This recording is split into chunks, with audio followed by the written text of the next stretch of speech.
Querido irmão, assim como eu, você deve estar um pouco assustado e impressionado com os acontecimentos das últimas semanas que envolvem o nosso país. Há mais de um ano nós temos enfrentado uma pesada, poderosa crise que envolve o mundo todo.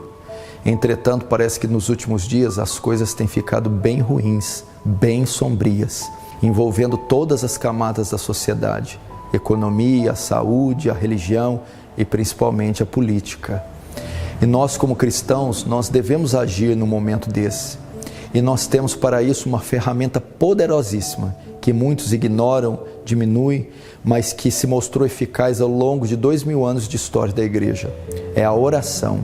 Eu quero convocar você para dobrar os seus joelhos e enfrentar essa crise, esse colapso mundial e principalmente envolvendo o nosso país com oração. Decretos estão sendo assinados, sentenças estão sendo dadas, sentenças foram dadas e serão ainda dadas sobre as nossas vidas, sobre essa nação, sobre o mundo todo. Entretanto, quando eu olho para a Bíblia e vejo algumas passagens, eu vejo sentenças, decretos sendo mudados através da oração. Você pode ver isso, por exemplo, na história do rei Josafá, quando ele foi cercado por 3 exércitos inimigos, os amonitas, menonitas e moabitas. Ele não tinha condição nenhuma de reverter aquela situação, nem de enfrentar aquele exército. O quadro era irreversível. O que ele fez? Convocou a nação para um tempo de oração e jejum. E se humilhando e clamando a Deus, oraram por livramento. E você sabe o final da história. Deus efetuou um grande livramento em resposta à oração do rei Josafá. O mesmo pode ser visto também quando Deus ia destruir Sodoma e Gomorra. E Ló, sobrinho de Abraão, se encontrava habitando naquela cidade. O que Abraão faz? Roga a Deus e diz: destruiria tu o justo com o ímpio? Então Deus responde: certamente, se tiver 10 justos, eu não destruirei. Deus então poupa Ló, e a causa disso foi a intercessão de Abraão, através da oração da igreja. Quando ela se move, quando ela se reúne, quando ela dobra os seus joelhos, invoca o seu Deus e clama o seu Deus, esse Deus então opera, então responde. Como diz em Daniel, ele remove leis, estabelece leis, remove reis e estabelece reis, tempos e estações. E muitas dessas coisas ele faz em resposta às orações da igreja. Vem você também se unir a nós em oração e orar por essa nação. Orar para Deus ter misericórdia e compaixão dela. Orar para que Deus estenda a sua mão e poupe a nação. Orar para que Deus ilumine os governantes. Orar para que Deus refreie a corrupção. Orar para que Deus traga solução para essa crise e ilumine a mente e o coração dos cientistas e dos profissionais responsáveis para trazer a nós a solução. Orar, irmãos, para a igreja ser purificada, avivada. Orar para que os santos não se percam e sejam sustentados nesses dias. Orar para que hajam conversões e que multidões de pessoas venham a Cristo, se arrependam dos seus pecados e reconheçam Jesus como o único Senhor e Salvador. Entretanto, apenas reunir para jejuar e orar não é suficiente, pois isso não se mostrou eficaz em um período da história de Israel.